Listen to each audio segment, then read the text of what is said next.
আহা, বলো না যুবক, কতদিন হয় বলতেও পারো না ফজরের ওয়াক্ত কখন,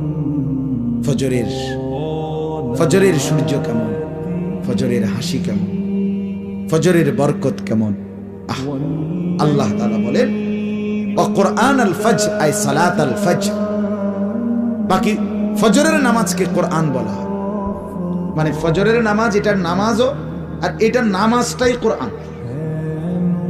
তাফসিরে লিখছে মানে হলো এই, ফজরের নামাজ যেন কোরআনুল কারীমের লম্বা তেলাওয়াত দিয়ে মোড়াইয়া প্যাকেটিং করিয়া ফজরের নামাজ দেওয়া হয়েছে।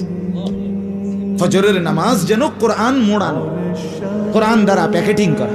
এই জন্য ফজরের নামাজের তেলাওয়াত কোরআন শরীফ লম্বা হয়, লম্বা হয় না? হ্যাঁ, লম্বা তেলাওয়াত। স্বাভাবিক যেই কোনো ইমাম 4 ওয়াক্ত নামাজের চাইতে ফজরের ওয়াক্তে